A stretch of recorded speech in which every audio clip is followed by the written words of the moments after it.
Namatay na ang usa sa duha ka babaeng gipusil nitong Domingo sa gabi sa Barangay Ubalde, Agdao District, Davao City. Gila ang namatay nga si alias Gemma Bell, 48 anyos, samtang padayon nga ginaobserbahan o ginamonitor ang kahimtang ni alias Rovi Jean, 36 anyos nga isuon sa suspect. Responsable sa krimen ang live-in partner sa namatay nga si alias Gemma Bell nga si alias Muslimen. Selos ang ginalantaw nga motibo sa pagpamusi sa suspect ang alias Gemma Bell ug naamong si alias Rovi Jean nga mo'y nakita sa video nga nagbakta sa kalsada nga nagkadugo ang paa samtang nangayo pakitabang nga madala siya sa ospital. Na maligya ra og pruta sa mga biktima tiyang kalit silang giduol sa nakamotor nga suspect ug gipusil.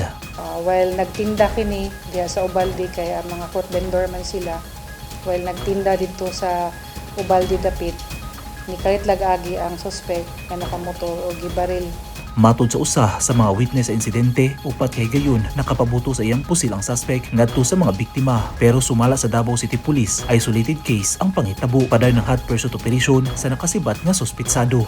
Deploy tawag mga tracker team nga na-focus kita na o atuang mga uban pa nga mga operatiba nga para makuha gyud nato we believe na pagyapon siya diri sa Davao. Kasong parricide o frustrated murder ang posibleng atubangon sa responsable. Nasubay sa kapulisan nga dunay pending nga reklamo ang suspect nga may kalabutan sa VAUSI kun Anti-Violence Against Women and Their Children Act. Eugene Hinutan, Newsline Philippines. Stay safe.